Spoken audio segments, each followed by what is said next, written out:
You've been in some pretty dope-ass films, man. Blood In, Blood Out, Mi Familia, Erin Brockovich. Blood In, Blood Out. Did you think that was going to be such a big movie? No. That's who you're competing against. So your shit better be good. And here's the other thing.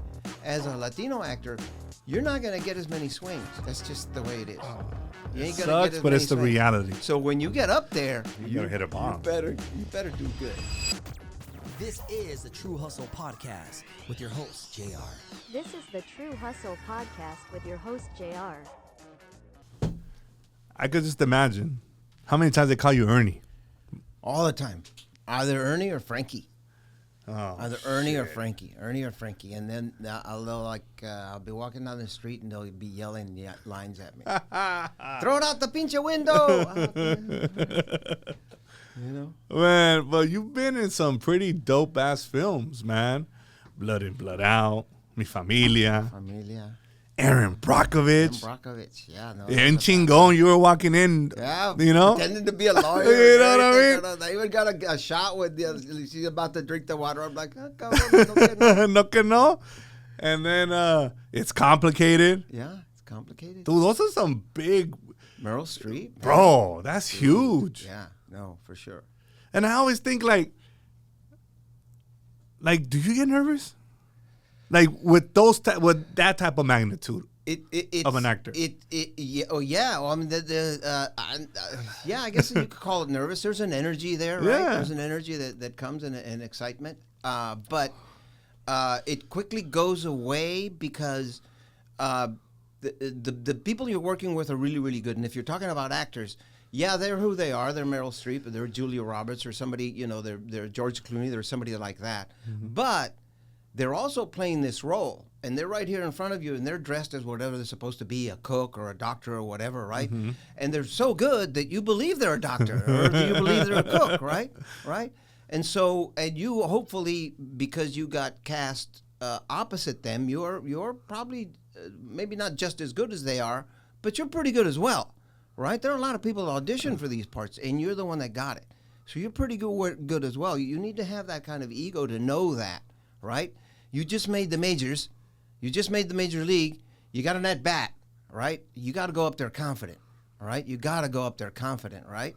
And because of that, they're instead of being Valente Rodriguez and Julia Roberts, no, it's Donald and Erin Brockovich, and we're doing this thing here, right? We're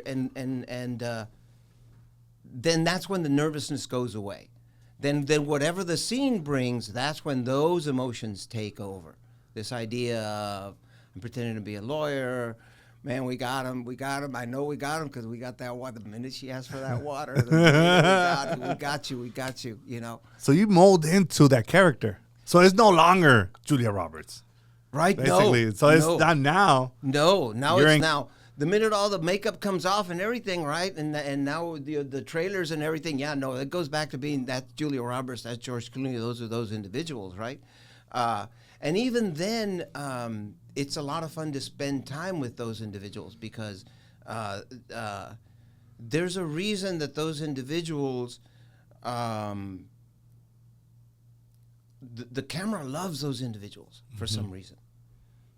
And even more so in person. They're very charismatic or they're, you know, beautiful beyond belief or they're just empathetic or very, very humble, you know, and you get to know them as real people, and that's even more exciting, you know, to understand that these are just normal human beings, but they've been given some kind of talent, and they've made that talent into this huge thing that they are.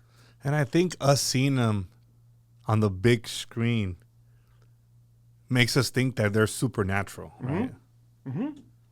But they're really just... They're not.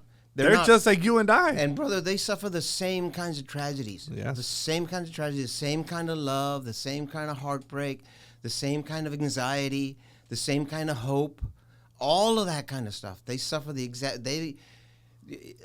Money, fame, celebrity, that doesn't pull you, that doesn't give you a shield against life. Life happens to everybody. Everybody's heart gets broken. But what I do think, Yes. this is my opinion, Yes.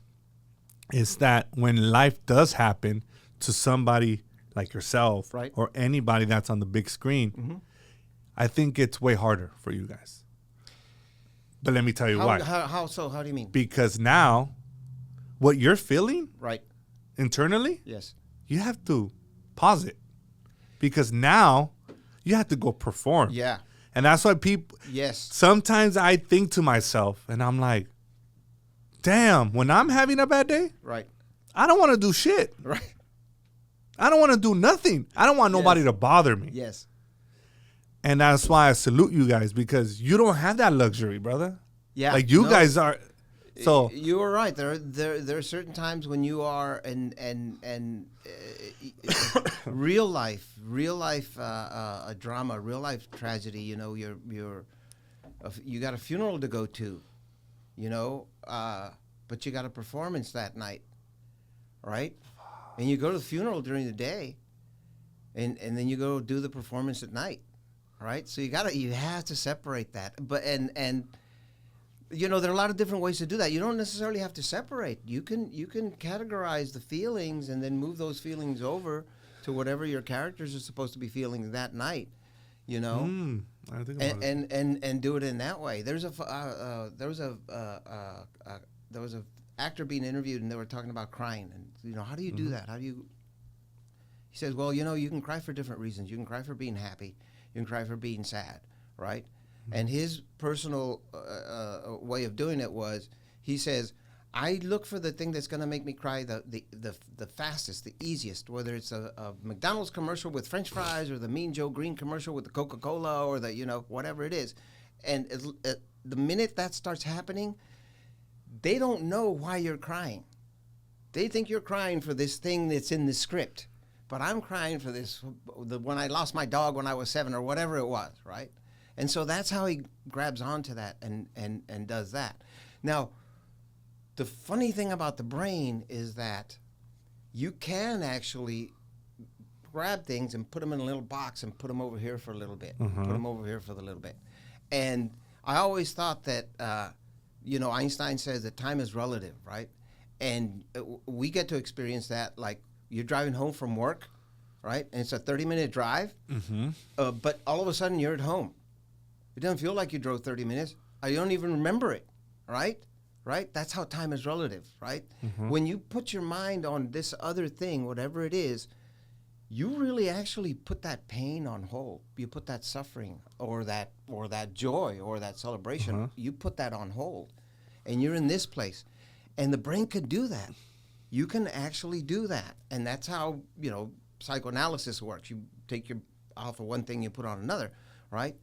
And I think that's what actors do. And they just are a little closer to that. And because they do it over and over and over and over, because even, oh man, I cut my nails too short. Now I have a little hangnail and it hurts. It really hurt. Not a ton. And it's not a tragedy, but man, it hurts when I do this. And now I got to do a scene. Even something as small as that, you know, you can compartmentalize and put it over to the side. Like my nail. See, now some people would say they were crazy, ¿verdad? Because that's, if you do it too much, if you take all the real things in your life and you put them over here and you live in pretend world your whole life, then your real life is going to be fucked up. Do you think that happened to... Oh, it happens a lot more than we Okay, think. but there was that one guy that I think he committed suicide. Heath Ledger? Yes. Pues bastantes. You think he just did that role so well? Oh, that the it Joker, started- you mean? Yes. Well, I don't think that it was that so much as just how well he could. Because think of the stuff he did. Think of the characters that he played, and he played them extremely well. Like really good. So the idea to separate that even more so, right? But I think that, and I didn't know the man personally, and all I know are the stories. But I think that part of what also happened to him was the whole Hollywood thing, and not that he got into the Hollywood, whatever, drugs, sex, and rock and roll stuff.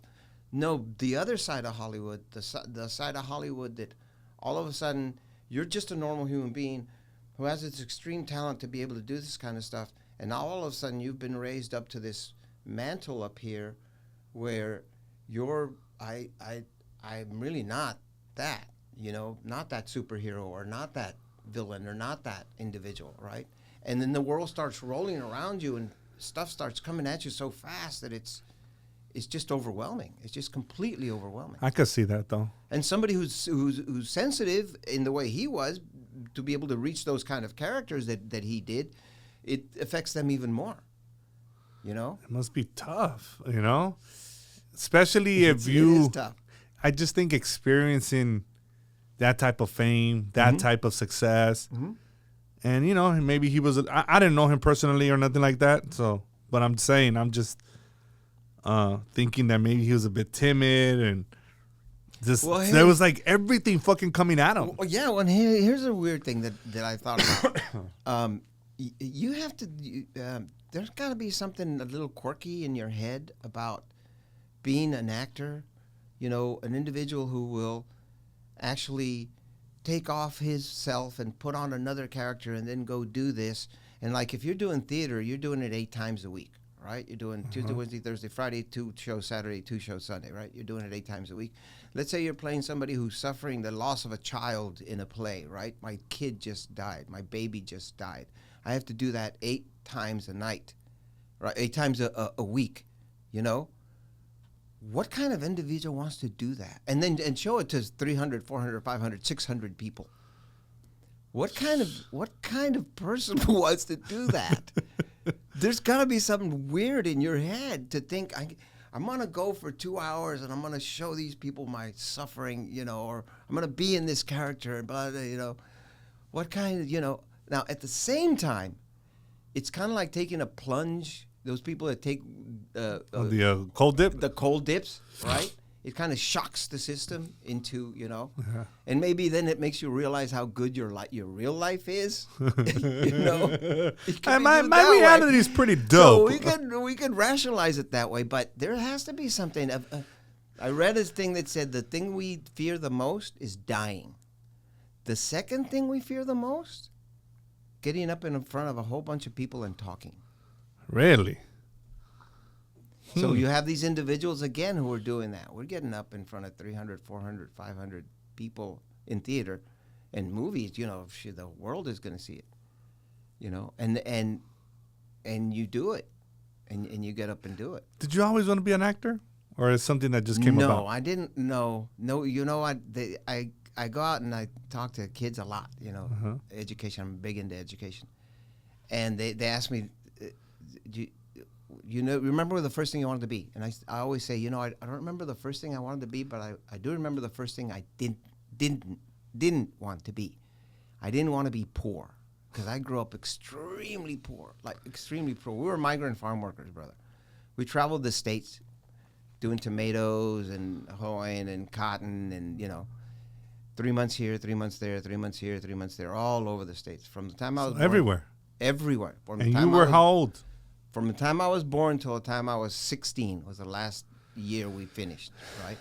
Wow. All over. We're migrant farm workers. I traveled with like 2 pairs of pants and 3 T-shirts. And so you were in states that weren't populated with Mexicans. Yes, but we were in Mexican places because we were the workers. We were the farm workers. That makes sense. Okay. So like in which was really fucking weird because like in Florida, we were in a camp that was surrounded by fence and barbed wire, and there was these rows of little shacks that had no running water and no way to cook. There was propane or there was kerosene back in the day. There was kerosene, and some of the kids would get shipped to Marco Island to go to school. I went to Marco Island, and Marco Island was right next to Naples, and Naples is a big-time fucking place. And so it was the really, really, really rich kids, the migrant kids, and the natives, the Seminoles, all going to this really weird, freaking mixed-up place. And so I got all these experiences like that, going to all these different places and stuff like that. And so I wanted to be rich, right? And so for whatever reason, I did good in school. And once I figured out that school was going to be my way out of that place, once we stopped moving so much, I thought, I'm going to be a lawyer. Because in my head, there was rich, I'm going to be a lawyer. I want to be a lawyer, rich. They make a lot of money. Yeah. But once I had some amazing teachers. One of the most amazing things that happened to me were the teachers that I had. And once I got to high school, seniors high school, I got into theater in college, and figured that once I had a college degree, I would never be that kind of poor anymore, right? Never, ever. I got a college degree. I'm never going to be fucking working picking cotton in the fields ever again. I got a degree. I could go get a... I can teach. I can clerical. teach. I can work at McDonald's, brother. I got a degree. I can work at McDonald's. I could be the supervisor. That's right, eh? And then fell into theater and just loved theater. I found it. I found the thing I loved to do. And in college, I was just blinders on. I did theater the whole freaking time. But you got your degree. Uh-huh. And then you found the new passion of acting. Well, or was because my degree was in acting. Oh, right? Yeah. No, my degree was I didn't pursue the lawyer degree because here's what they said. Okay. At the very beginning, here's what they said. When I started college, I was still thinking lawyer. But when I started college, they told me, because I was already in the theater department, but they told me a degree in communications qualifies you for pre-law. So you get a degree in communications, and then you go to law school. And I'm like, that's what I'm going to do. That's exactly what I'm going to do. But then around my sophomore, junior year is when se me prendió el foco, when the light went on. And I went, hey, you know what? I don't need to be a lawyer. I love this shit I'm doing right now. Playing characters. I'm being a hero. I'm being a bad guy. I'm learning accents. Well, I got to wear tights sometimes, but that's okay. De vez en cuando no hay pedo. And so at that point is when I went, for the lawyer thing, man, I'm going this way. And then I graduated, and I had no money to go anywhere. I'm in South Texas, right, in the middle of nowhere. Yeah. And back in the day, that was in the middle of nowhere. That was before internet, before that kind of stuff. Damn, we didn't have internet back then, dog. Fuck no. These kids are like, what? What? No, we had beepers. I think we had beepers. Well, we had beepers, and then we had the yellow pages when you had to look Thomas Guy. Do you remember Thomas Guy? Brother, I had 7 Thomas Guys when I got to L.A. So then what am I going to do? It's like, I'm going to take a year of graduate school. So I took a year of graduate school, mostly to apply for the loan. So I got a $2,500 loan. I took that loan money, I put it in the bank, used $500. That's how fucking cheap college was back then. Used $500 to pay my bills and stuff, and then had some jobs here and there. Was doing theater, doing children's shows, $25 a show, blah, blah, blah. Paid it. The very next year, took that $2,000 and moved to L.A. 1987. I'm still in shock of how much money they gave you.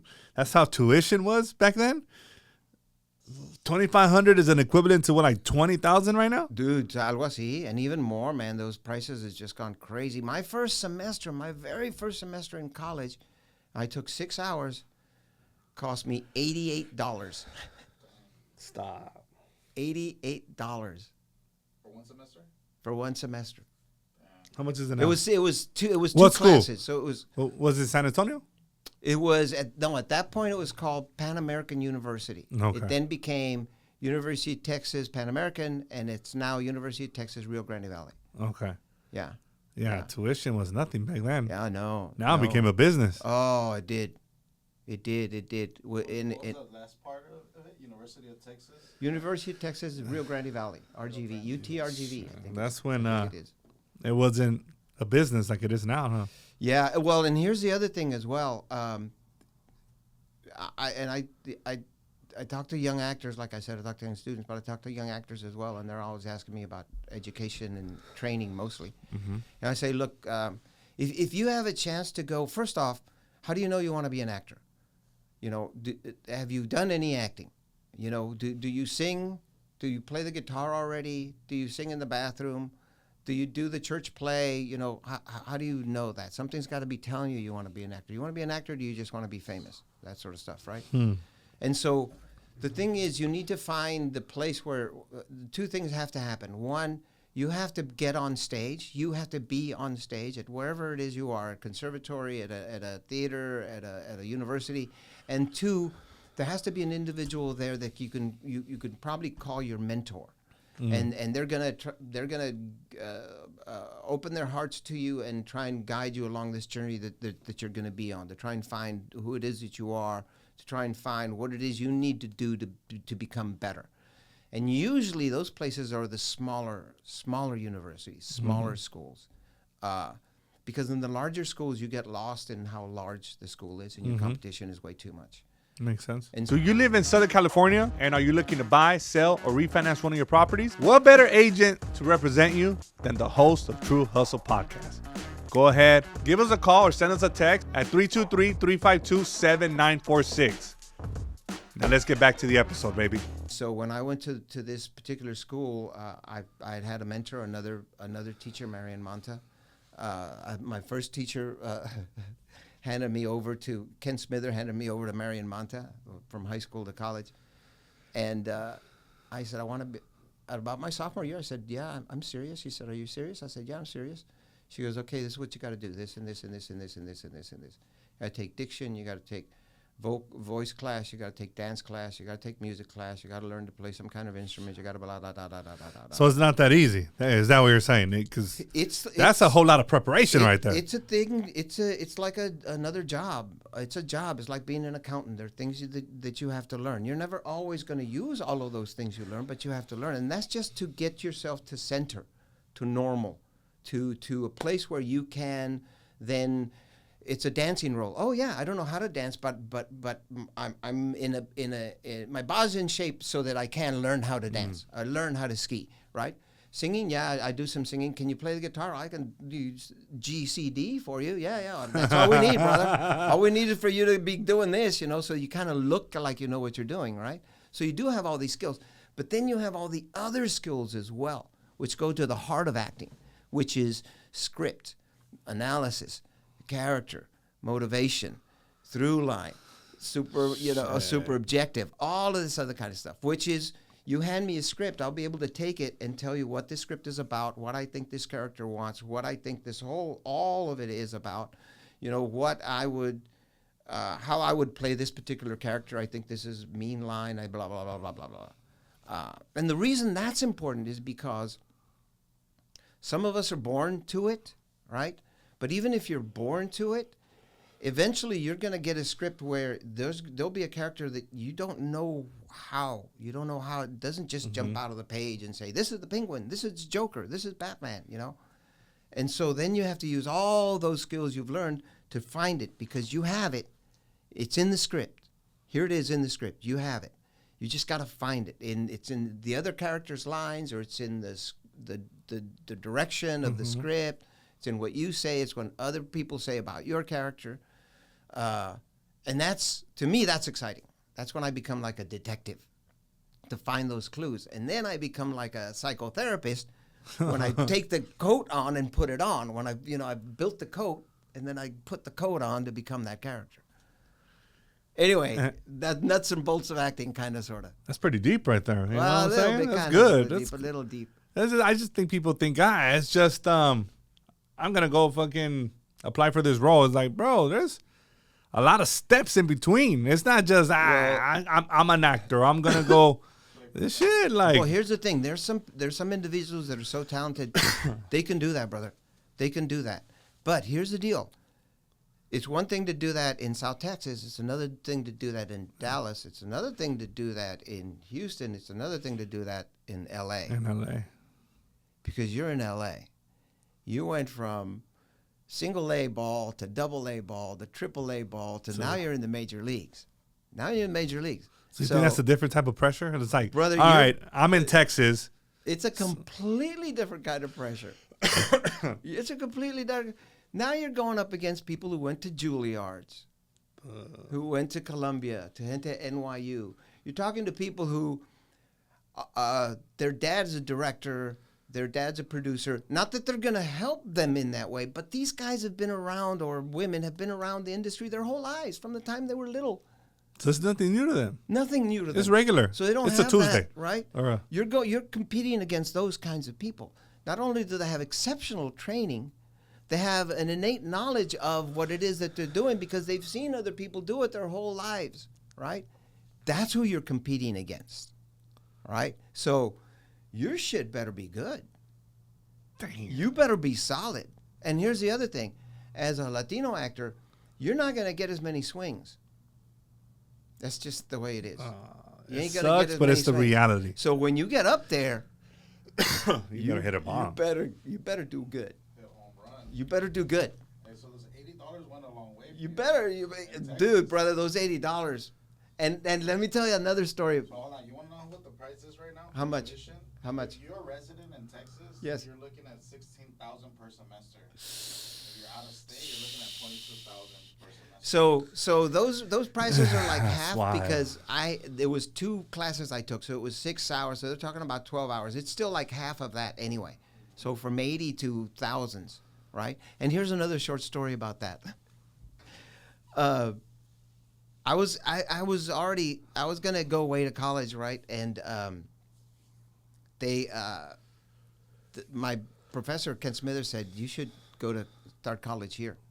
And I get, man, no, because that means I graduate on Friday and I got to go start college on Monday. I'm going to have the weekend off. I said, no, and I put him off and I got no ride. He says, I'll give you a ride. I said, the registration's over. He says, I know people. I said, I got no money. He goes, I know you have a $100 scholarship from the Rotary at Ed Couch. The Rotary was, the Rotary people. $100 scholarship? $100 scholarship. That's And that was the straw that broke the camel's back. I had the money. He was going to give me a ride. He knew somebody. And then he took me, and with that scholarship, and then he introduced me to Marion Manta, and then, the rest is, the rest of the story I was telling. When did you make that decision? Like, all right, I think I need to move to LA. Mm-hmm.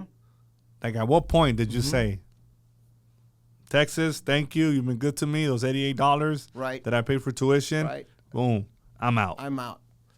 Probably the beginning of, about the beginning of my senior year. Because what happened is we had in college, in Texas anyway, they had something called the ACTF, American College Theater Festival. And they put a show, and it was like a competition of shows, and they were rated, and the 2 top shows got to move on, and you kept moving. And there was all the way up to national. They performed at the Kennedy Center.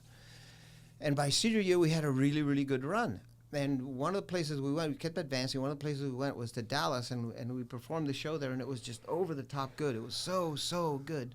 And this woman came up to me and wanted to invited me to audition for called the Kennedy Center. They were going to do a young company at the Kennedy Center. And at that point, I thought, I can't do this right now, but you know what? I'm going to become a professional actor because this woman just saw something in me that said, I want you to come try out for us. So she thinks I'm that good, right? Mm-hmm. But it would mean not graduating. It would mean not graduating because that was the middle of my senior year. I would have to have gone. And so I said to her, man, I'm sorry, I can't. I really can't because I have to graduate. That was my first thing. I was going to graduate no matter what. But thank you for your confidence because that gives me some really good juice for me to because you feed off of it. Yeah. Right? Yeah. Man. So you get here. Yeah. You're from Texas. Yeah. Now you get to LA, where it's completely different. It's totally different. And I went to Orange County. Oh, man. I went to Westminster. So I knew this one dude. He was in Westminster, and he was living.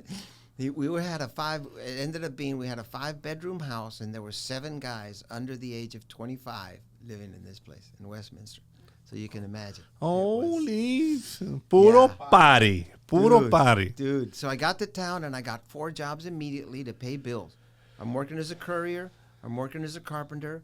I'm working telemarketing, and I'm working at a video store. All part-time, all days, all kinds of hours, all kinds of stuff, right? I had this one phone number from a professor, somebody he'd went to school with at Texas Tech who was now an agent.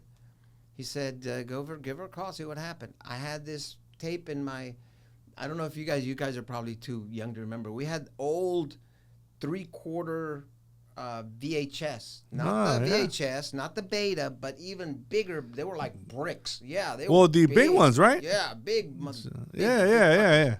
I had that. It was just theater stuff. The camera was way in the back of the house, and we were up there doing theater stuff. But that's all I had, right? I had about 5 minutes of that. My reel, they call it, right? So I walk into this place, and I say, the agent, and she says, if you don't have a card, if you don't, not a member of the union, I can't represent you, but, come on in, let's talk.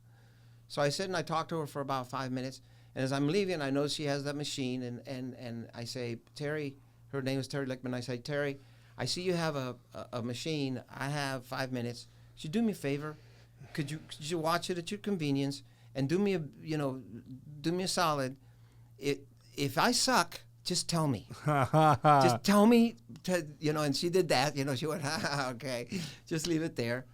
And the very next morning she called and she goes, I'm not going to sign you, but I'm going to send you out on a couple of things. See how you do.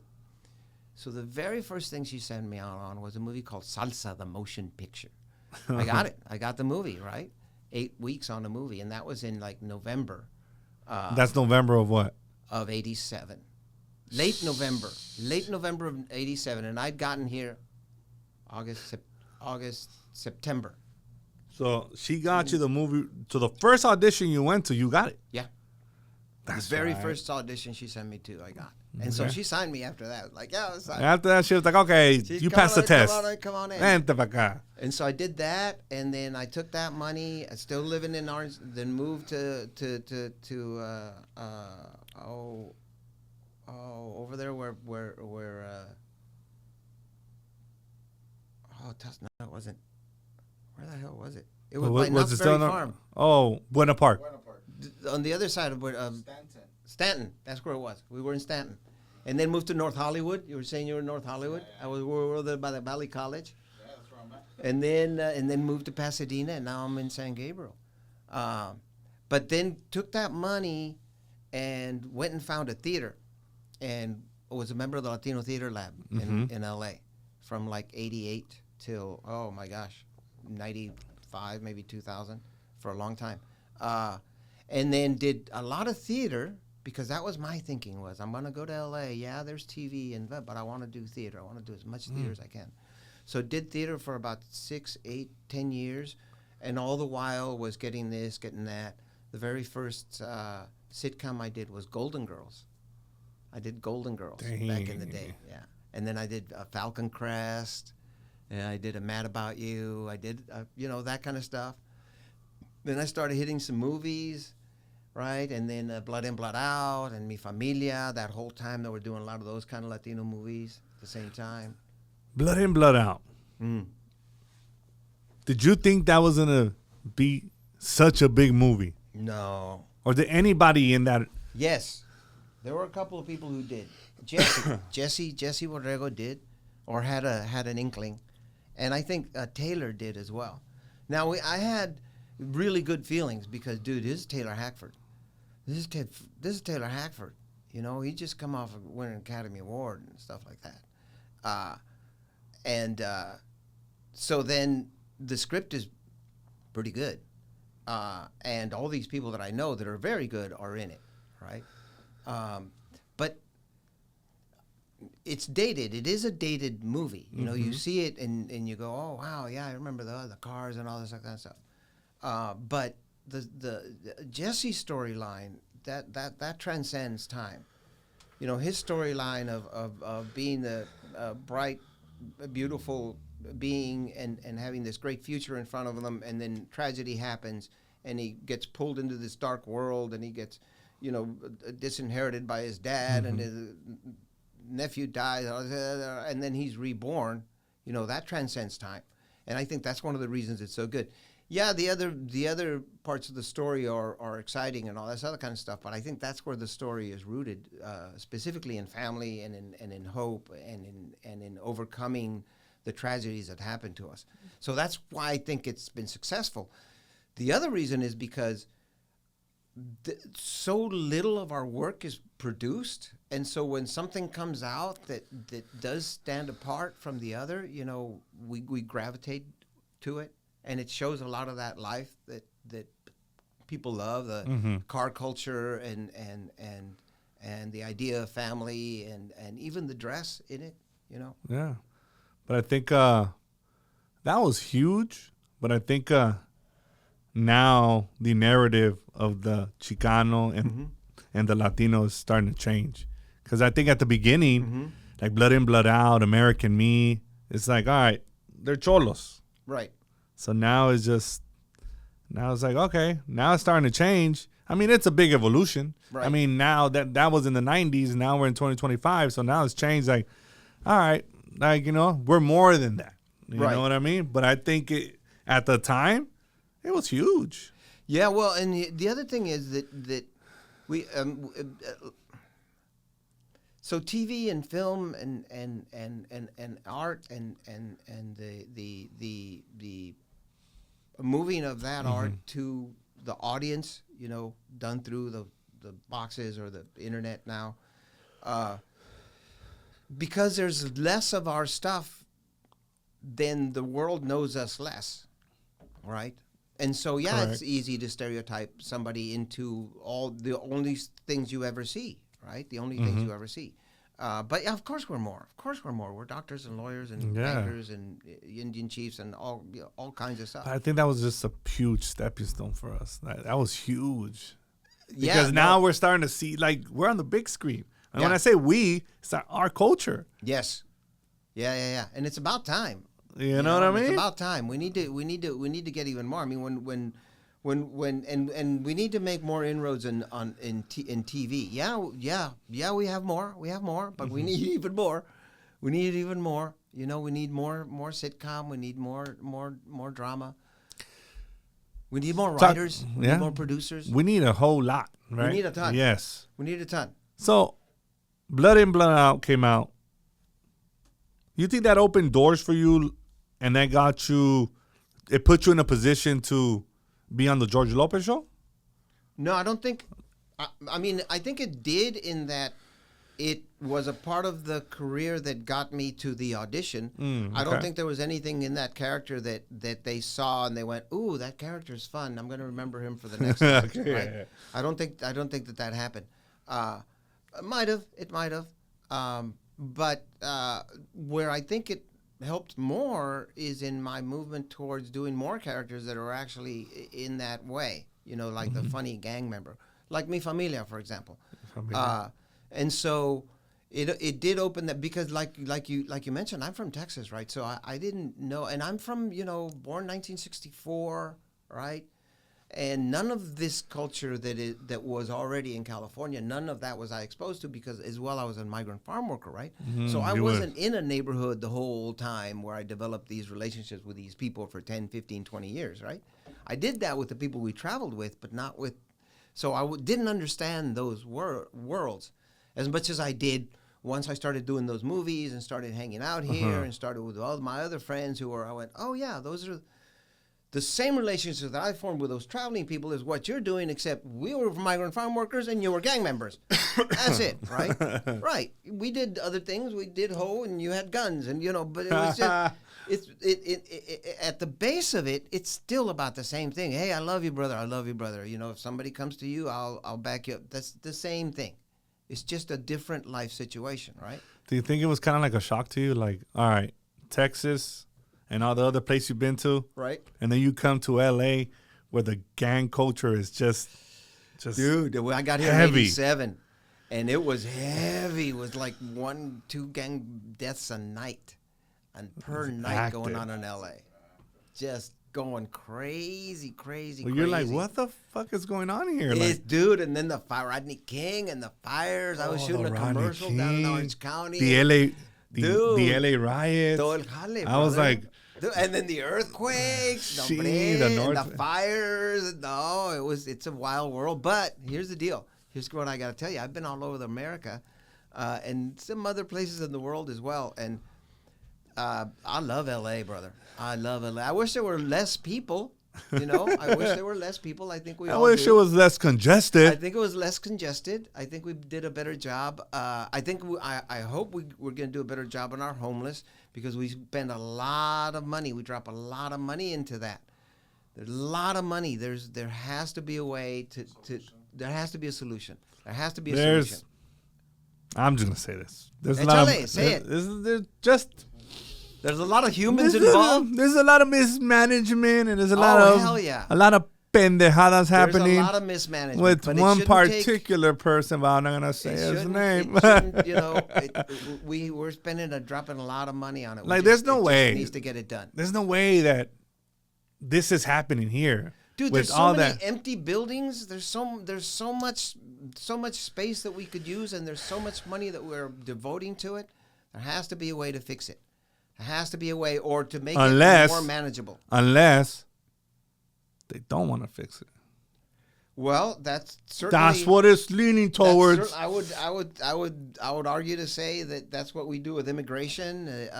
You know, that's what we do with a lot of other things. We just kick it down the line and keep fighting about it. Just be like, hey, we'll just deal with it later. Yeah. But we'll take the $20 billion. Yeah. Well, you know, put it in here. Put it in this pot. No, put it right here. Put it right here. You know? Put it right here. Hey, pásame. All I want is $1 million. That'll change my life. Right here. You know? So, correct me if I'm wrong. A ver. This is my opinion. A ver. Te voy a hacer check. The George Lopez Show. Ándale. I don't think it got the publicity or the backing from, well, I don't know what network it was, but from ABC the way it should have. Am I wrong? Well, the first thing I want to say is I'm completely grateful, and George is as well, for the opportunity that we were given on that network. However, we were on 5-6 years. We were on 5 different nights. So I think every single year we were on, we switched nights, right? And we were going up against some really big. That's the time when I think one of the singing shows was on.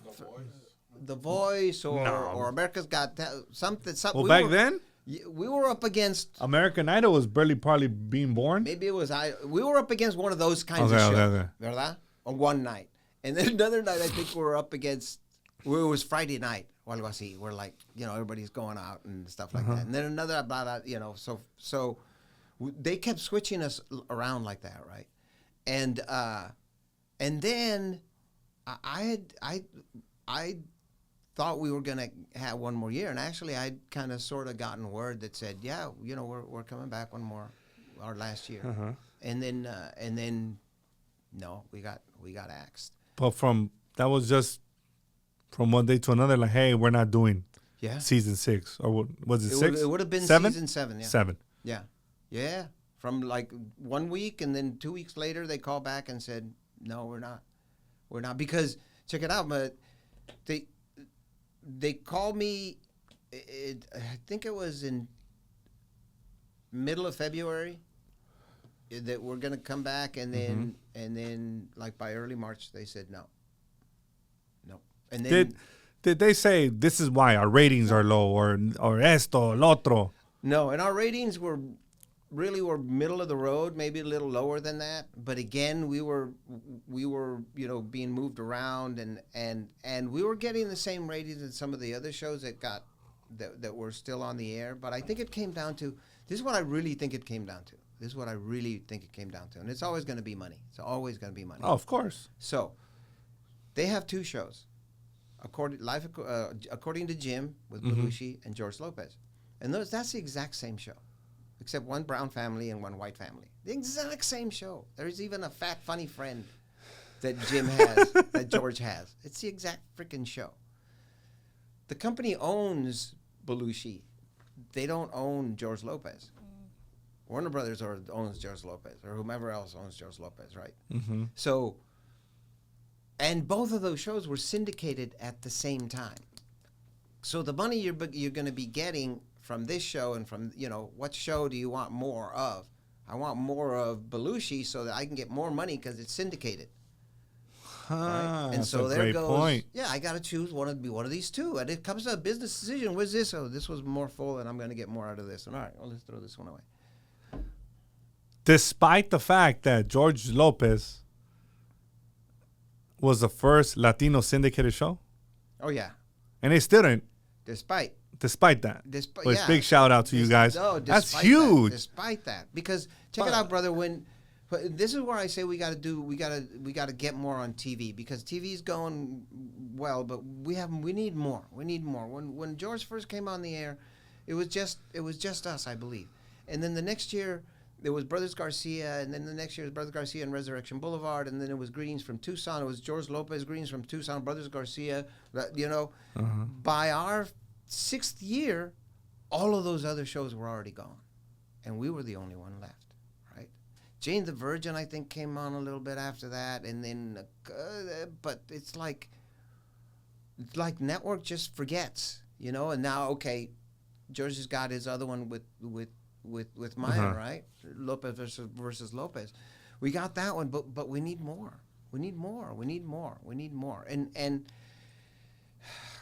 the Latino culture, the Chicano culture, the Mexican American culture, the Hispanic, the whatever the fuck you want to call us this day culture. If we got one thing, is we got music and we got laughter.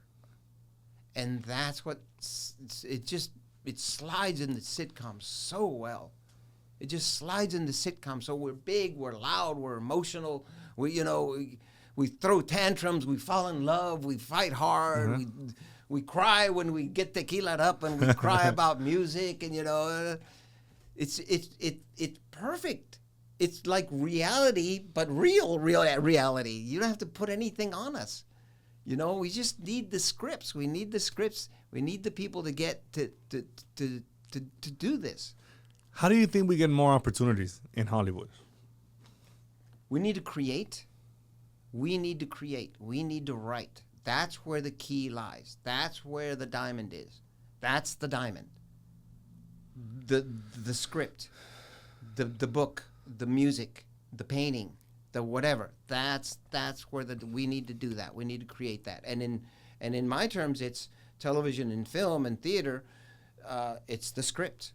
You need to write the script. You need to write the script. It's not enough to have an idea. You need to write the script. Everybody has an idea, brother. Everybody has an idea. And guess what? The idea you have, I probably already got. And he probably already got. And JT probably already got también.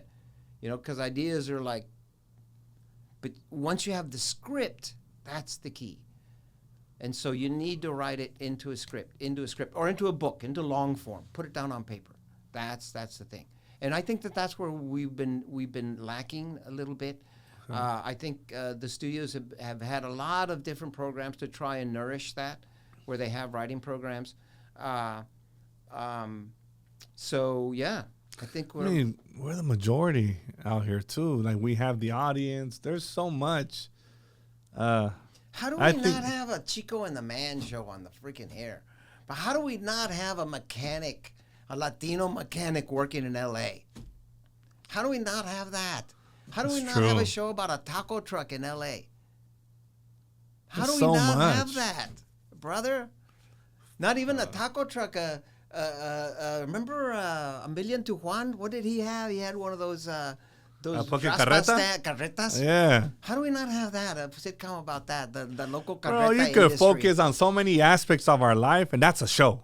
That you drive down the street every day in L.A. and you see. There they are. They're the real people. They're right there. Un pinche esquite, the ones that... El paletero. No, them fools already got... Todo el jale. They got, like, sophisticated now. Dude. They got golf carts now. I see one rolling down my street. And apparently, they're like, even like, you need to be at the right place, at the right... You don't be at the wrong corner, because it's this other dude's corner. I just bought one on Saturday. I was like... Damn, I love it. Yeah. Like, they're like... You're right. Tienen territories. Dude, Oh, there's a sitcom right there, brother. Come on. And when I was buying my... Somebody write this for me. And when I was buying my esquite, Right. there comes the competition. And I'm like, Mira, compa, tu competencia. A ver. Ya le gané al güey. Oh, like, this is like a show, fool. Like, I use real butter, carnal. I use margarine. No, don't go there. my shit's right. authentic right here, fool. I Right, bought this shit brother. from Trader Joe's, fool. Like, But that's what we need. That's what we need.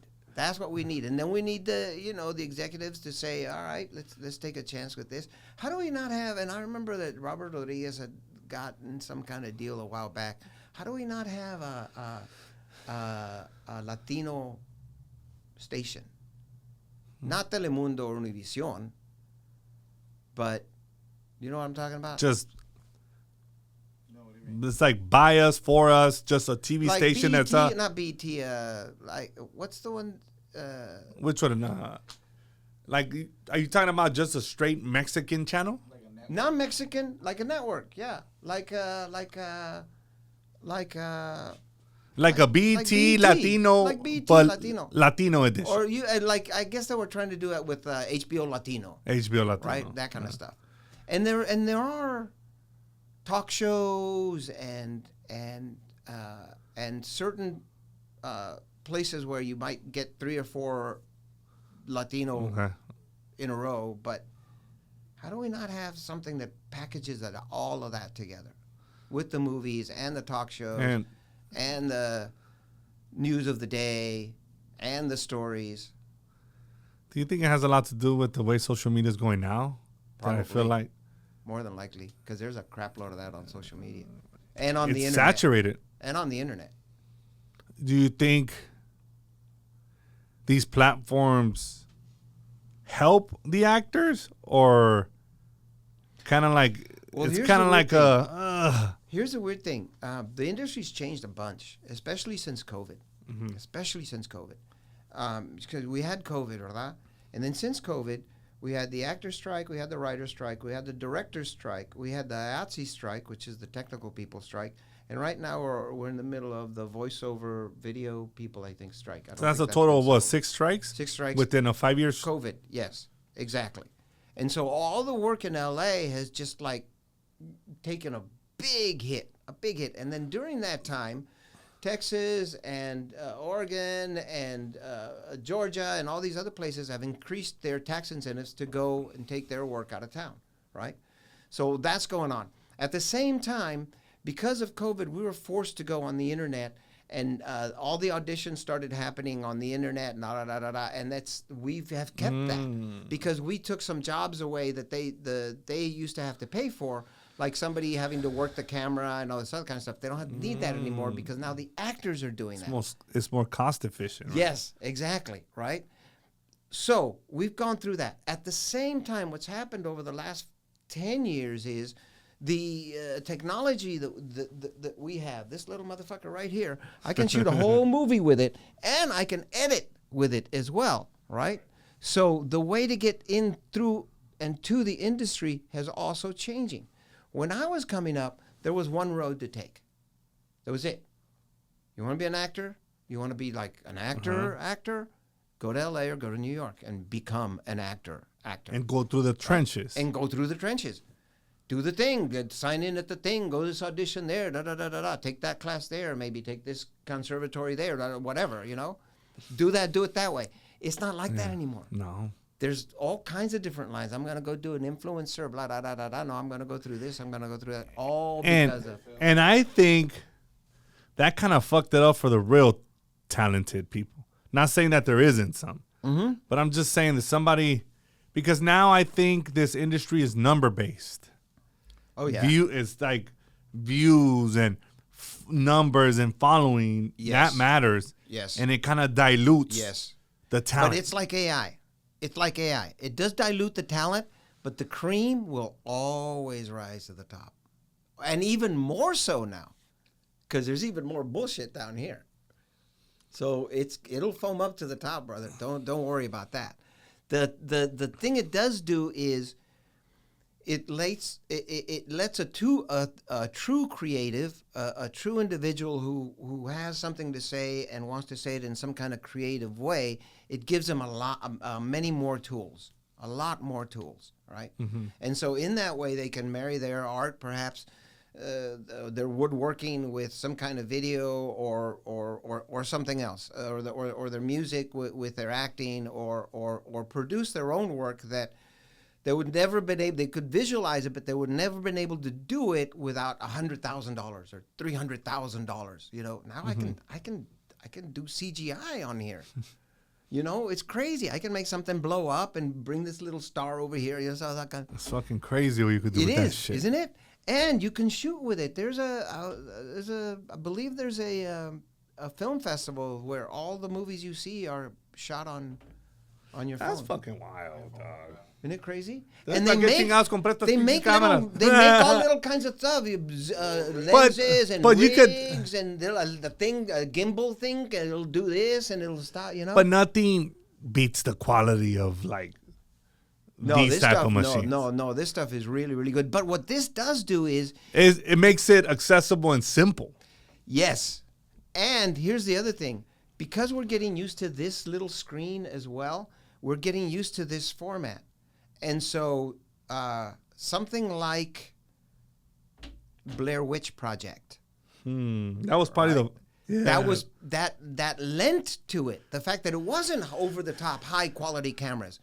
No, it was this fucking light shining on somebody's face and this, you know, the thing moving like that. That movie out of did focus change. and because it puts you even more in the mood of it's completely unstable. I don't know what's going on. Oh my God. Yeah. Totally raw, and it does feel like they're just out there in the middle of nowhere, and there's something coming, you know. So it adds to that feeling of, and so the true creatives will be able to take these tools, and use them to their favor, to their advantage, you know, which is kind of what big time studios starting to do when the big independents started hitting. They started making their $100 million budget movies trying to look like it was an independent movie, you know, to try and hit that market as well. During these strikes and all that, I mean, going back to the strikes, it's just a question that I have. So while all these strikes are going on, actors were not working. Yes. So then, how do you make a living? Like, a couple of different ways. One, you can apply for unemployment. You can apply for unemployment, and they do the same thing? They check how much you've been paid, or the check stubs and that, and then they figure out how much you're gonna get. Right. Two, now during COVID, when we were totally shut down, you were just shut down. Now, if you had some kind of presence on the internet, because it was already going a little bit, you could have done maybe, and I also think that's when like Cameo came on, you know, where you can sell autographs and stuff like that. So you can make some money that way. You could go back to being a carpenter, or you know, go back to being whatever it is you were doing. You try and stay active. Either you write, you get your guitar out and you play, you make some stupid videos. I made some stupid videos and put them on YouTube, you know, playing the guitar. I make the Cucaracha song and stuff like that. And so you do that. Because it already happened after I've already had 30, 35 years of acting, you have residuals and you have syndication. And so those are lifesavers, brother. And that I think back, I think about the actual situation, and I'm like, man, I hope that the majority of the actors did really well with their money. I mean, invested their money, did X, Y, and Z with the money, and were very smart with it, because I think when something like that happens, damn, you probably start flipping out like. Damn, how am I going to make money? Yeah. Because you guys go from, it's like, all right, you finish this movie, now it's like, okay, where's the next? Now I'm unemployed. Movie, unemployed. Movie. That must be tough. And people don't see that. They think that every actor is a millionaire, millions and millions and millions of dollars. No, you live off your credit cards, you charge them up, then you get a big job and you pay off your credit cards. And then you keep doing that. And then hopefully you're making more, so you are saving, you know. And then hopefully you get big jobs instead of little jobs. Instead of 1 day or 2 day or a week, you get 6 weeks or 8 weeks or a year or a show that goes on years and years, right? And then the more stuff you do, the more stuff you're receiving in residuals and in syndication, and then you're still trying to make health, and you're still trying to make pension. You know, you got to clear a certain amount, 28,000 to do this, and another 20,000 to do that, right? And so you're hoping that that's going to be enough, and if not, then you're using your credit cards. Wow. That's how you do it. But you can apply for unemployment like any other place.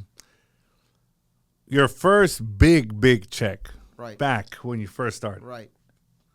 What was the first thing you bought with that big check? Well, what? Or what was your biggest purchase? Well, okay, because the way I see it is you were really young, and then somebody just does a big roll and gets a big check. Yes. I'm just like, man, I wonder what. But see, because back in the day, a big check for me, which was a big check, was like $7,000.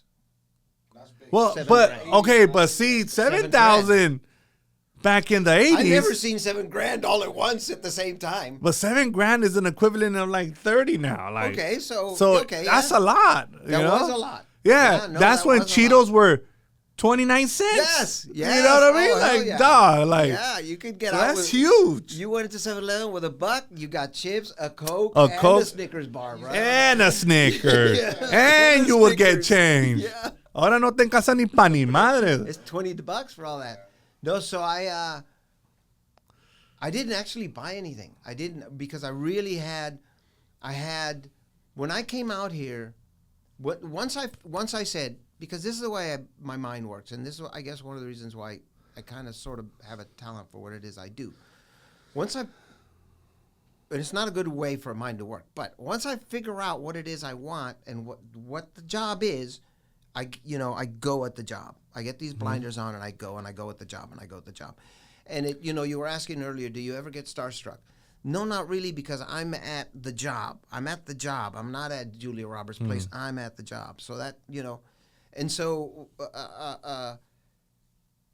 my plan was, all right, I gotta get an agent. Okay, gotta get an agent. I got an agent. I gotta get a job. Okay, I got a job. Why do you need a job? Because I gotta get money. Why do you need money? Because you gotta put it in the bank. Because you gotta go find more jobs, right? So I already had that mindset. All right, so I have the plan. So I took the money and I put it in the bank and I quit these other jobs and I went to go find it. And I was totally conscious of how much money I had left in the bank. Okay, that first movie made me $36,000. By the end of the day, I had 19 left there. Okay, 19. I was figuring out 19. So I need this for rent. Dude, I got 8 months. I got all 8 months covered. So now how do I make more money? And then I was fortunate that I hit like 4 or 5 jobs real quick. They were smaller jobs. They weren't as big as the movie, but there were 4 or 5 jobs. And I got the sitcom, and then I got this other thing, and this other thing, and this other thing. So there were years where... Hope you guys are enjoying the episode, but I wanted to shout out my boy Eric from Esco Builders that's building my ADUs in the city of Linwood. So if you guys are looking for a great construction company, this is my boy Eric. Let them know how they can reach you. Hey guys, so we build ADUs just like this for JR. Like it's a second home in your backyard. So if you're interested in that, just follow me on Instagram, social media, Eric Paul, Paul, last name Escobar. And let them know JR recommended you. Now let's get back to the episode, baby. I had run out of that savings, and I charged up my credit card $5,000-$6,000, and then I got the job that, And then paid it off. Paid it off. That's good. At least you paid it off. Yeah. Somebody probably would have been like, Yeah. que me manden a colección. Que me No. manden cabrona. But by the time I hit 93, which was like blood in, blood out, the bank account was already starting to do good. Gracias and I a never Dios. went to zero again, How much fun did you have doing the George Lopez Show? Dude, that was beyond. It was heaven. It was more than fun. It was getting paid to have fun. It was more than fun. Because it looks really fun. It was more than fun. No, seriously, it was more than fun. There were some times when both George and I would step back and envision or remember what we just did, or watch the playback and be watching these 2 other characters that aren't these 2 guys on screen, and we'd just be laughing our ass off, just laughing so much. There was so much laughter when we did the shows that we had these laugh breaks that were 2, 3, 4 minutes long. They had to cut that much because the crowd was laughing so much. We had to wait for them to, because the show was shot live. Well, that's what I was gonna say. People don't know that. Yeah. So George Lopez Show was live. You had a live audience. We had a live audience. Yeah, we had a live audience. So then right away you knew. Oh, easily. Either this shit sucks or this is good. No, we you immediately knew. Yeah. It's like stand up. Yeah. You're gonna immediately know if it's good or not. Yep. How was that experience? Knowing that you're performing and everybody's cracking up. It's a blast. Then that's where you have to. That's where some of your training comes in as well. This is where something the normal layman's person might not understand this. As an actor, you have to be in 2 places at the same time. You have to be in your body, your physical body, but you have to be in this other character. But you do need to understand you need to be there at the same time, because if I'm on stage and I'm supposed to be walking away from you, I know I can only walk that way 5 steps, because the end of the stage is step number 6. And if I walk 6 steps, I'm going to fall off the fucking stage. So I have to be present in that way, all right? And so that's where you listen. As Valente, I listen for the laughter to die down. And once it dies down enough, then then Ernie can say his next line, right? But Ernie can't be listening. Valente has to be listening, because if Ernie's listening, he's pulled away from this action. The crowd will see it. Oh, he dropped character. He noticed us laughing because he went like that to us, So that's where that dual consciousness comes in, And so that laugh track was so big they would have to cut stuff. And some of the funniest stuff was in the outtakes, where we just couldn't help it, and we were just laughing. We were just laughing at each other. I just think that whole cast was like perfectly chosen. It was so good. Oh my God, Belita was and Constance. She's hilarious. There's like everybody in that show was like, yeah, even the one that played George's mom. Belita. Yeah, that's her, right? Oh, Belita. She's good, bro. She's so good. Oh my God, she's so good. No, the cast, it just came together really, really well. Who was directing the show? So we had a whole bunch of different directors. A whole bunch, which is different from a theater background, because from a theater background, you have your director that you work with for weeks and weeks and weeks, and then they come back every once in a while and look at it. In TV, what ends up happening is you have the showrunner who's the head of everything, and then they either could be the director, but usually bring in somebody else who's the director. And that director, the director of the very first episode, usually stays with the show for a little while. They might not. They might leave it immediately, but they're the ones that hold a lot of power, because they formed those characters for the very first show. And then, like, the very next year, we had a director, Joe Regalbuto, which we had for a whole bunch of shows, but he did like 3, and then we had another director come in, and then another director. So those would sort of rotate between like 6 or 7 or 8 people. We would have different directors for different shows. But like Joe did a whole bunch of them. Joe did like 30 or 40 of them, I think. Wow. I don't know if I must have read wrong, or did Sandra Bullock have any involvement in it? Yeah. No, Sandra Bullock was one of the executive producers. Oh, Sandra Bullock. That's major. Sandra Bullock and Bruce Helford that's one of the major reasons that we actually got a chance, because these 2 major players, Bruce Helford, even more so in terms of TV ranks, because he's got a lot of stuff, a lot of history behind him. Really, really good writer as well, Robert Borden and Sandra Bullock. And, they were looking for a show, and in some way they got pushed toward George, and they went and saw his stand-up, and they talked to him, and they figured, yeah, this is the show we need to do. And then they spent some time locked up in a room together, talking stories and all that kind of stuff, and then they wrote the script. And then I got the script. I mean, I didn't know them. At that point, I didn't know anything about the show. I didn't know them. I didn't know George. I never met George. So you didn't know George. No. You didn't have a personal relationship before the show. No. So then, how was the process of you getting that role? Because you didn't know anybody. No. You just went in just like anybody else. No, I didn't. I knew Constance, but Okay. that was from Mi Familia, because Constance was the one that was going to turn into a nun. into a nun. Yeah. And so, no. So usually what happens is your agent calls you and says there's an audition for you for this.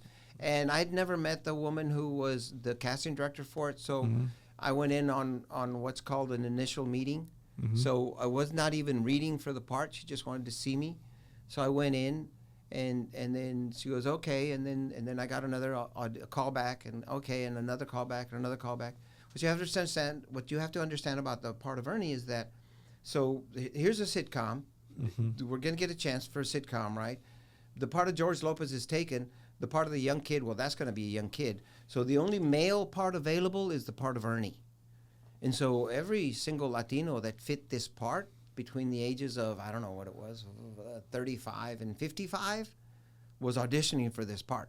So there were a lot of people auditioning for this part. So it was audition after audition after audition. And here's the deal. As Latino actors, we all know each other because we've met each other at the auditions, because they're always freaking calling us in because we're the Latino actors, right? Yeah. So I know David, and I know Joe, and I know Juan, and and so that pool kept getting smaller and smaller and smaller and smaller and smaller. And I went in 7 times. And at the end, did you guys at one point look at each other like, oh shit, it's my competition right there? Sometimes gotta stay away from this vato. Sometimes we're not going to go have tacos together, homie. No, once you get to a certain point, like there's a certain group of people where there's a certain group you just can't intimidate. You just because you've known each other for 30 years, and one time you got the part, and one time I got the part. So we respect each other. We know, and we also know once you've made it to that the pool at the end, those 10, 15 actors, they're all freaking good. They're all good. They can all do this part. It's just a matter of what they're looking for. And certainly the last 3 to 4 actors, yes, all of them are very good, and all of them could do the part, and they would all be enjoyable and entertainment. It's just a matter of what they're looking for. Is he too tall? Is he too short? Is he too round? Is his voice too much to sound like George? Blah, blah, blah, blah, whatever, right? Oh, shit. All those kinds of things that you got to think about, right? And so then you get to the end, and you sign the paper before the very, very last audition. You sign the whole contract, because all this time that you're auditioning, your agent is talking to the casting director, negotiating the contract. He's going to get this. He's going to get that. Blah, blah, blah, blah. Where's your credit? How much money do you get? What kind of dressing room do you get? Blah, blah, all this other kind of stuff. And so then you go to the audition, and the George Lopez audition is probably hands down the best audition I ever had, especially that last audition, the final audition. No, I've never had an audition that good, ever. It was crazy because. So I come from the world of theater, right? And so I love going over it over and over and over and over and over, just crazy over and over and over and over and over. And I auditioned 7 times. So there's a lot of time to spend with the scripts, these lines.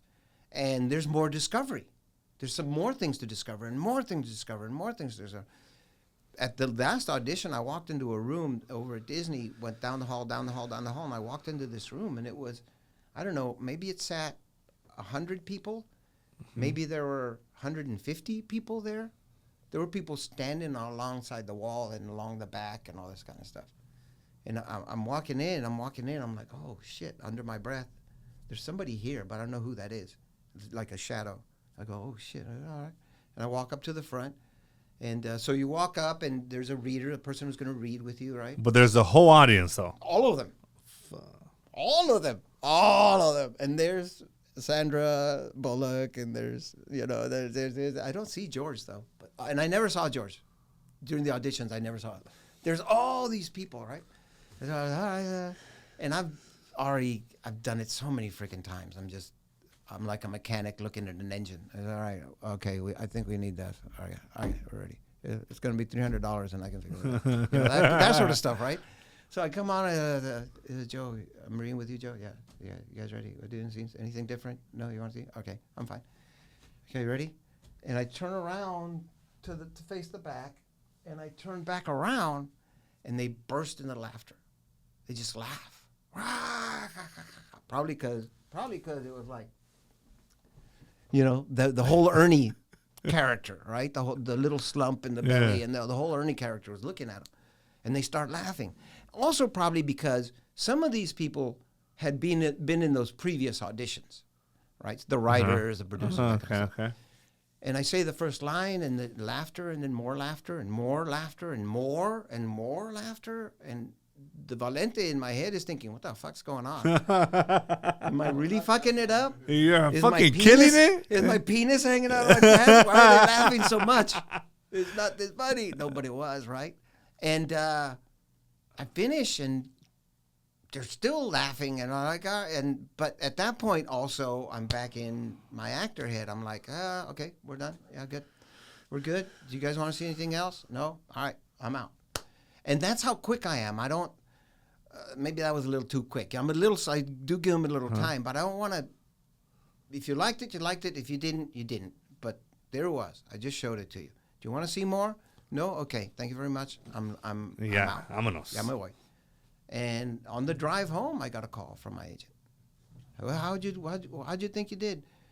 I said, man, I did really good. I don't think I've ever had an audition better than that.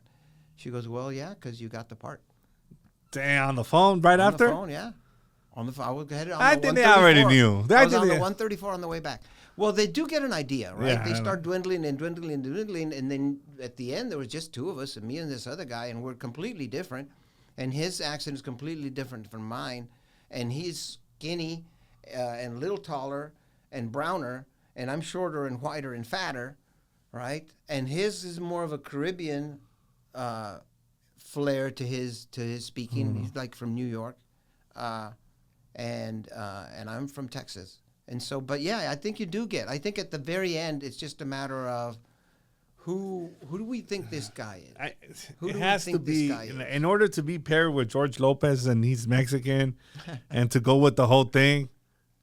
Just they were like, well, that's what I thought, because I didn't know Valente. George, right? But my thinking was this. So if these two guys have known each other their whole life, two things start happening. You start sounding alike because you hang out together, right? And your rhythms are kind of sort of the same. So I need to sound like him. He's from Pacoima. He's from San Fernando, right? San Fernando, not Pacoima. He's from San Fernando. So as long as I have his accent and I have his rhythm, I can. The rest we can fill in. Everything else is just icing on the cake. And so that was my thinking on doing Ernie. But Ernie's a real character. Once I get cast, I actually got to meet Ernie, the real Ernie. And he's kind of short and round. So they were I think they had that idea in mind as well.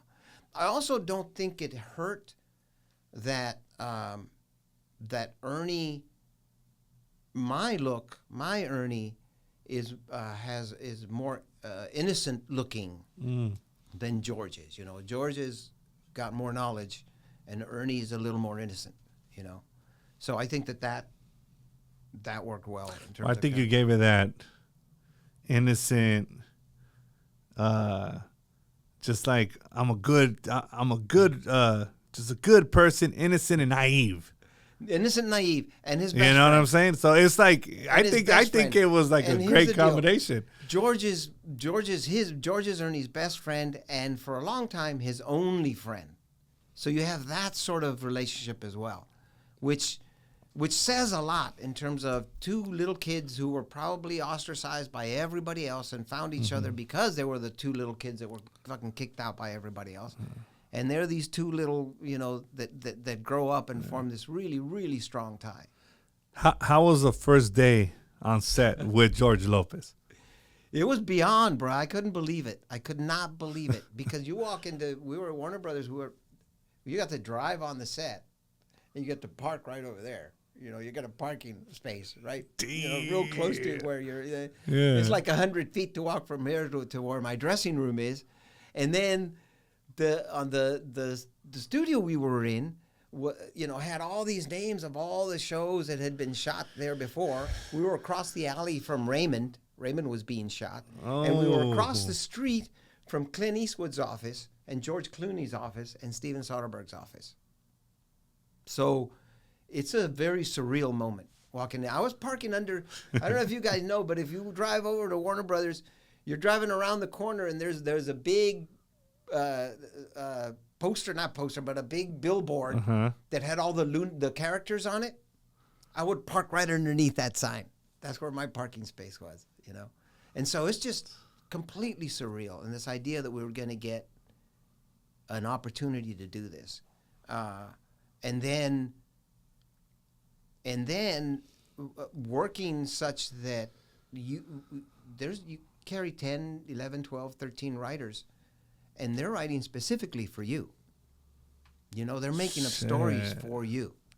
Really, really good writers, really good people. You know, they're How often would you guys film? Every week, once a week. So once Every a 3 week, weeks. you had to memorize that script. Yes. Yeah. Genius. We'd be off every. We'd go 3 weeks on, 1 week off. 3 weeks on, 1 week off. That's why I will struggle as a actor. Like, you have to memorize all these memorization? fucking scripts. Well, I'll tell you where the money comes. This is where a really good actor is worth a lot of money. It's not so much in the memorization, but it's in show night. Because you've been with this script for a week, right? And by then you should have memorized it, right? You should have it. But the problem is that you don't know what's working and what's not working. So when show night comes and you do the thing and you get that one take where nobody laughs, you immediately knows it's not good, right? So then all the writers and producers get together and they rewrite right then and there. You're in like 5-minute break. So there's no improv like on those scripts. Like you can't improv shit. You can. Or you can. But first you got to make the thing they wrote work. Okay. You don't get a chance to improv first. Okay. First you got to do what they wrote, right? So they come back to the table and there's all of you, all 4 of us or 5 or 6 or whoever. They say, everybody get your scripts out, or maybe not, just remember what I'm about to tell you. And they go, okay, ready? And the scene's like 3 pages long. And they have like a page worth of notes. Okay, don't do this, don't do that. That line is dropped. This line is changed to this. Your entrance is here. All this other kind of stuff. Okay, ready? Okay, here we go. Roll cameras. Quiet on set. Rolling. And you have to remember all the thing they just told you in the last 10 minutes. That's how you pay. That's how you get paid the big bucks. That's why you get paid the big bucks. Because one, you don't panic. Or if you do panic, you hold it in as much as possible, right? And then, more importantly, you trust. You trust that you've been here all week. You've done all this work. You know what's going on, right? And so you do it again. Usually, when you get to improv, or once you've done it once or twice, that they have a good take, and then they'll go, okay, let's do one for the actors. All right, have fun with it. It's kind of like a surreal moment for me. I know that you said that you had those moments with. Yeah. But to me, it's like when I sit down with you guys, because I had a lot of. And I'm just like, shit, I watched you guys on TV, and now we're here. This shit's crazy. How is your relationship with George Lopez now, after the show? It's good. It's good. He's on the west side. I'm on the east side, so we don't see each other much. We golf. We go golfing. Is he good at golfing? Can he golf? Yeah. Yeah, and he's like for real, or not no, for Instagram golf? No, he's good. He's good. One of the things about George that I find very unusual is that he plays better when people are watching. Really? Dude, he'll pull it out.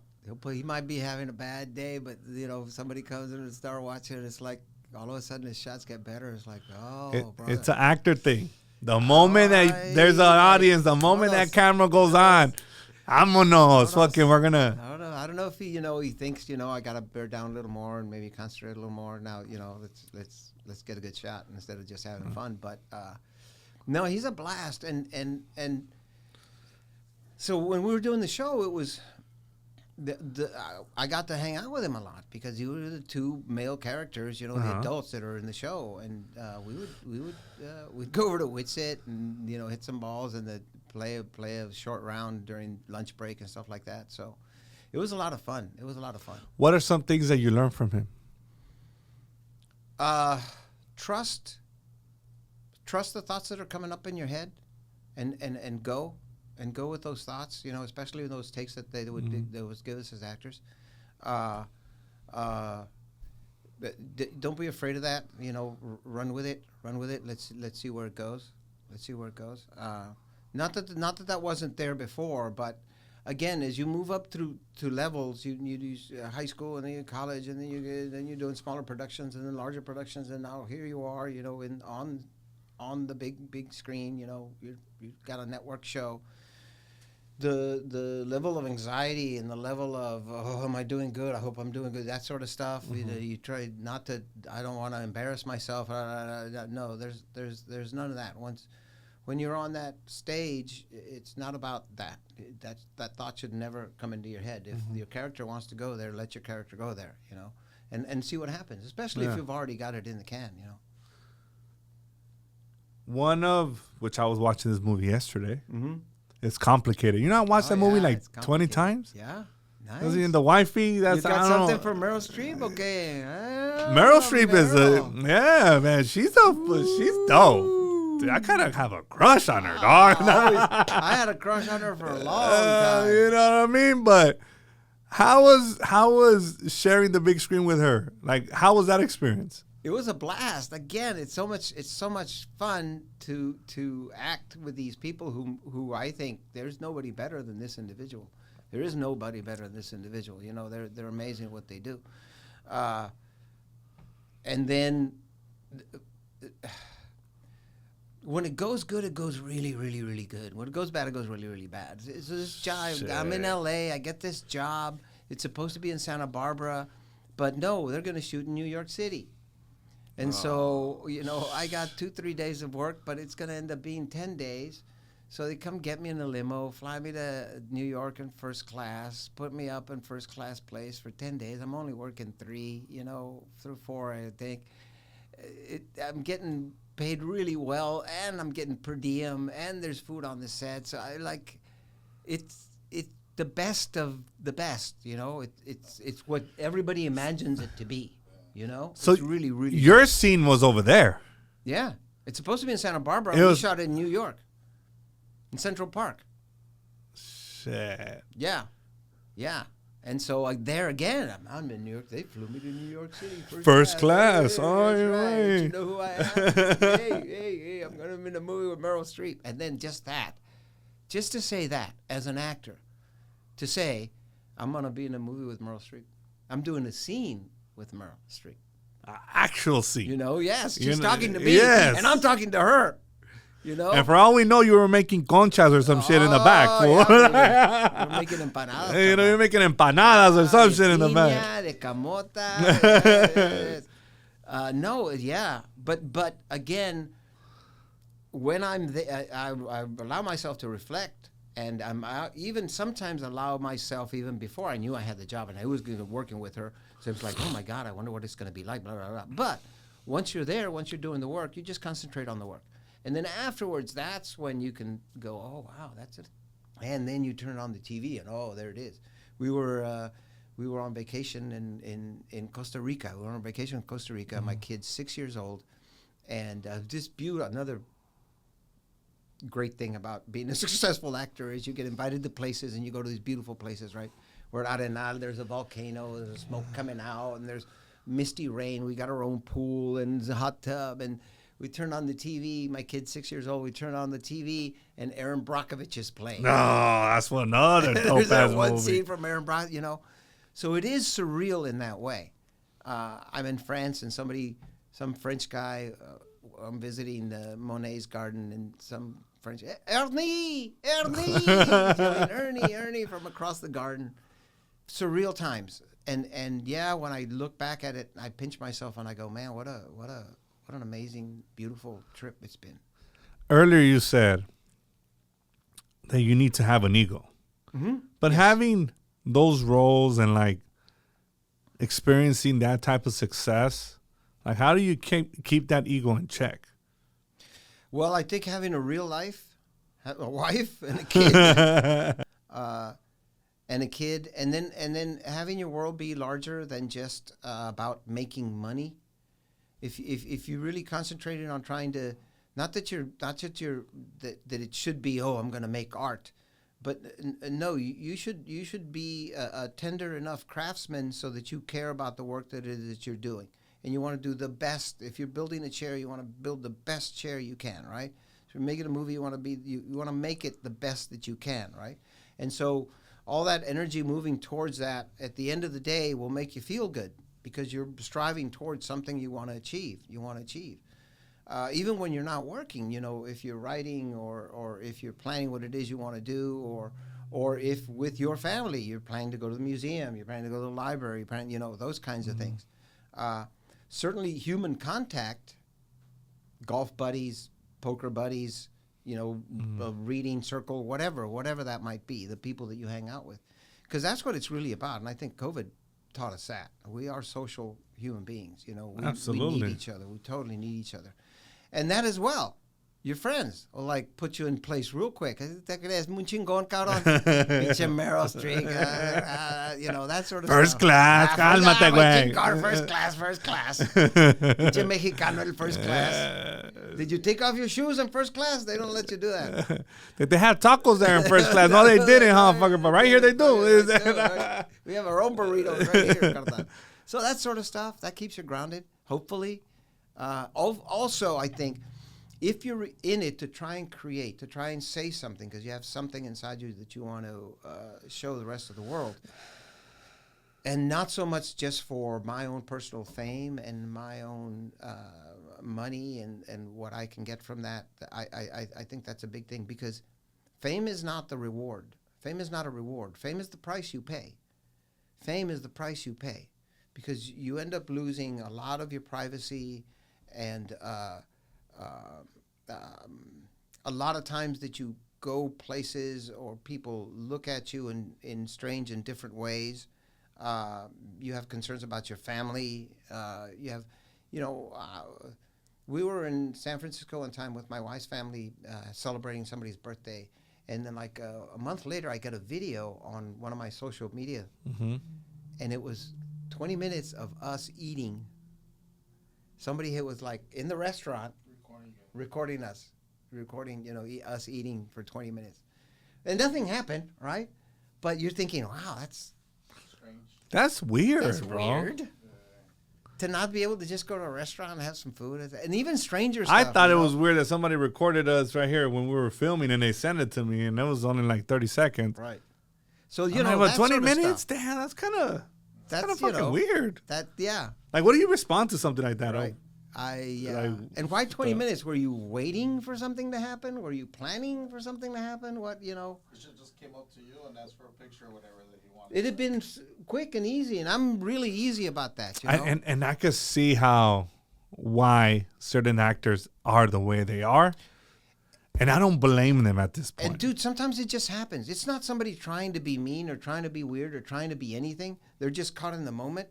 I was at the Pantages with my kid. Watching Lion King, right? He's 8 or something like that. Go to the bathroom, right? This kid and his dad were in the bathroom. The kid notices me to the dad. The dad goes, "Oh my God, you're we're doing our business while we're having this conversation." We finish, kind of step back a little bit. He goes, "Man, can we have a picture?" Starts pulling out his phone, right? I'm like, "Brother, yes, but not in the bathroom. You want to take a picture of me and your kid with the stalls in back?" He's not thinking. He's just thinking, "Oh, we're going to get a picture with my kid." Completely innocent. It would have been a completely innocent. But what happens? He puts on his social media. Somebody grabs that. There's a picture of Ernie with a kid in the bathroom. That's fucking true. You don't even think about it. And it's completely innocent. But... yeah. Yeah, but it's innocent to us and to you. Okay, to you that you're there. Right. You were in there. But, what everybody else sees is this guy in the bathroom with a little kid. Because some of these people's perspective on things are fucking way left field. Yeah. So I understand you, and I could see why certain people are the way they are. So you get that kind of stuff, that's what fame is. That kind of intrusion of the other world into your personal life. And that's why I say fame's not a reward. Fame is the price you pay. You're going to lose a lot. Like you lose a lot of your... And a lot of things that I say to young actors is, look, if you're serious about the acting life, you're going to get training, you're going to be good, and you're going to make it your life, you better make sure that this is what you want, because it'll take your life. It'll take your whole life. It'll become your whole life. And then these are the things you're going to have to deal with. Which, if you're having a good time, great. But if you're not having a good time, then and if you can't handle that, then don't be an actor. Go do something else. Go be something else. But that's true, though. You're saying it from experience. I am, because it'll cost you. When I came out here, what I told myself is, so I came out here in '87, and I was 22, 23 years old, and I said, I'm going to give myself till I'm 35. At 35, I will, look where I'm at and reevaluate, and then figure out what it is I want to do. If I want to stay, if I want to go back home, if I want to switch careers and everything. But by I hit 35, I was already doing really, really well. I'm married and all this other kind of stuff. So. And how did you handle your career and being married? That in itself is... Well, here's the upside to was I married an actress. She didn't become she was trying to become an actress at that point, but I married an actress. So she knew the acting, and she knew the time, and we're going out of the years and all that. And then the first year we were married, I think we spent about 6 months away from each other, because she became a reporter. She was the environmental reporter at NPR here in LA for, 15, 20 years. She also was a producer for Larry Mantle, Air Talk, for a long time as well. And so she knew the business, right? So she understood. She understood. She totally understood. And she still does.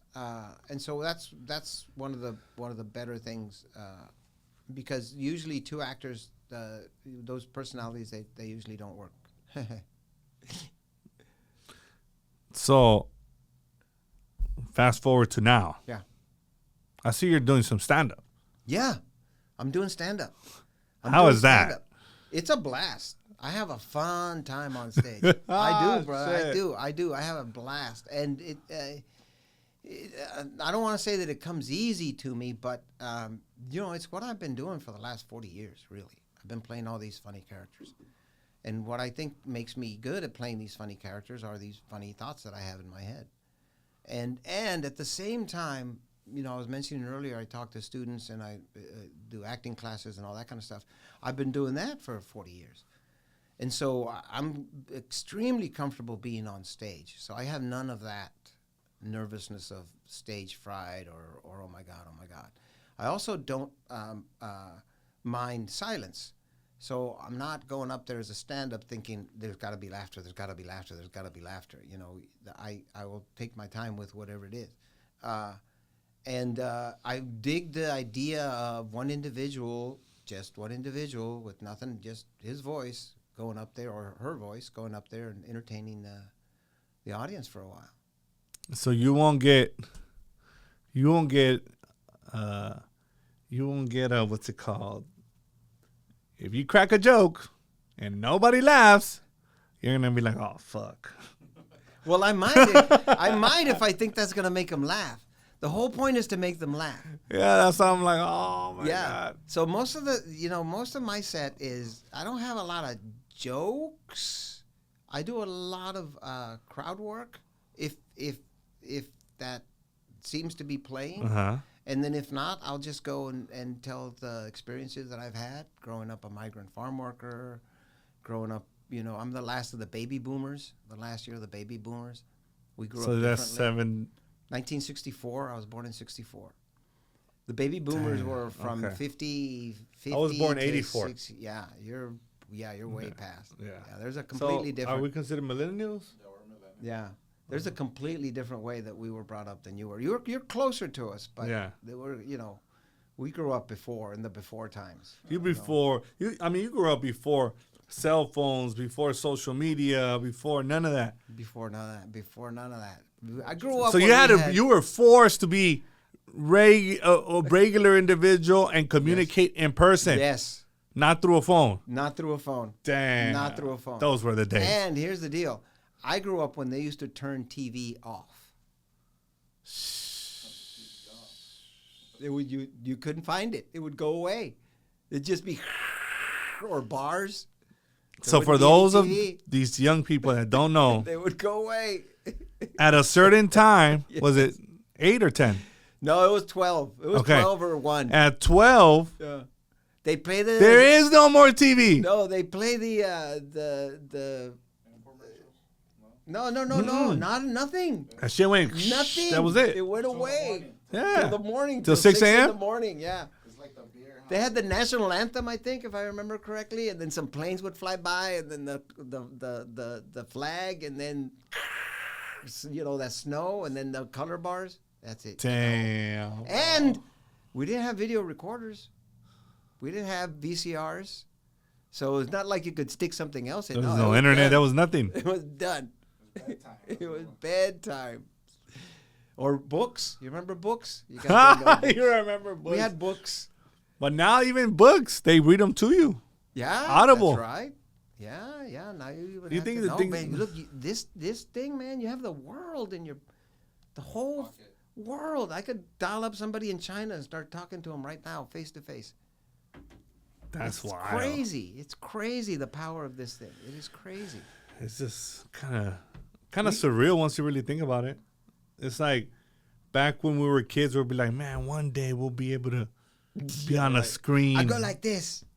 And I can talk to anybody. Or George Jetson, and I'll talk Remember to the- Jetson on the. Oh, look at that. The Apple. And now you could. It's a whole computer. And now you could. And now you could fucking. Yeah. Make a phone. I mean, the fucking Simpsons predicted Yeah. it. I'm just saying. All you need now is your thumbs. That's all you need. So, what's next for you? So I'm writing a bunch. I'm writing a ton. I'm writing a whole bunch. I'm writing a couple of sitcoms, actually. I'm doing a lot of stand-up. Next week I'm going to Texas to do a Comic-Con and a couple of stand-up dates. Okay. And then still auditioning and stuff like that. As you get older and older and older, the parts get smaller and smaller and smaller. They're less older parts. And so there's just less to do. But fortunately for me, I've done a lot of work, and I'm in a really, really, really good place.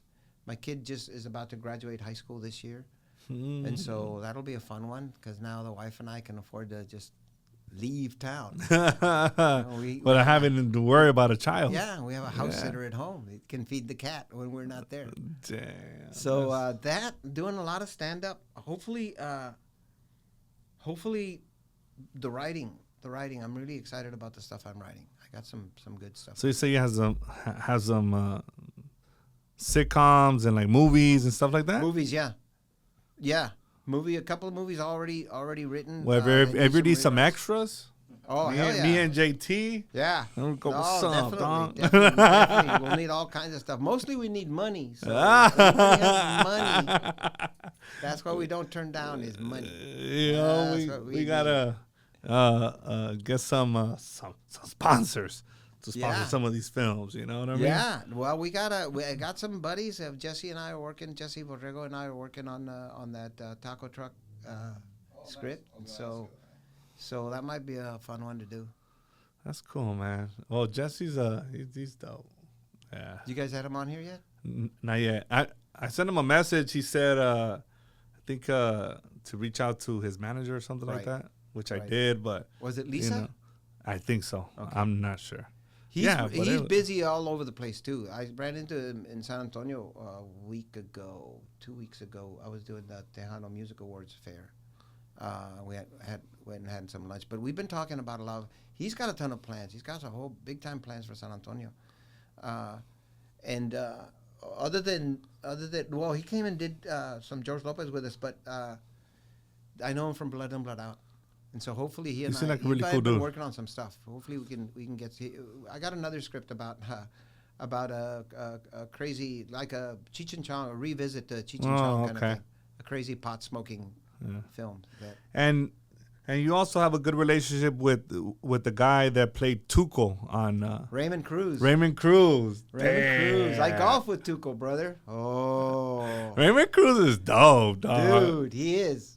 He's a character. He's a good friend. I've known him since Blood In Blood Out. Actually, funny thing is, that's the only thing we've ever done together was Blood In Blood Out, and that was Really? 30 years ago. But we golf probably once a week, and I'm going down to Texas with him. We're gonna do the Comic-Con in Texas. Oh man, Yeah. Tuco is legendary on Breaking Bad. Oh, dude, that character is He amazing. plays it so fucking well. Yeah, so give me some good. more. No, fuck. That's So wild. if you're in McAllen, Texas, come out to the Comic-Con. There you go. Go support him, man. That's right, brother. Questions? I had one question for you. Do enjoy doing movies or sitcoms better? That's a good question. That's a good question. I think they're both. They're. I get enjoyment from different ways. The sitcom is really cool because you have these characters that you form at the beginning, and then you kind of sort of just keep repeating them. And the writers, like you said, are like I said, we're writing for you every single week, and then their schedule is the easiest schedule in the whole world. You don't work a lot when you're doing that, and you're usually in town, so you're going to bed. Sitcoms, right? Movies are different in that if it's a larger movie, you usually have some rehearsal and you have the through line of the movie, but you don't shoot in order. Right. You might shoot the end first and that kind of stuff. So there's a whole different preparation for it that you have to do in terms of your own personal preparation. But movies tend to be a little deeper, have a little stronger message, you know. And usually their cinematography is higher and their costumes are a little more and they're just a little larger version of the sitcom, and they're also dealing with different subject matters. But ideally, what would I want to do the rest of my life? I'd like to do theater, a lot of theater, because that's where I think on stage is the shit, because they don't call cut. If you mess up, you got to figure it out. And sometimes in that figuring out, you find things about your character, or you find things about the particular scene that make it, bring it to life and make it resonate a little more. Out of all the films, out of everything you've done, Yeah. which one has been your favorite role?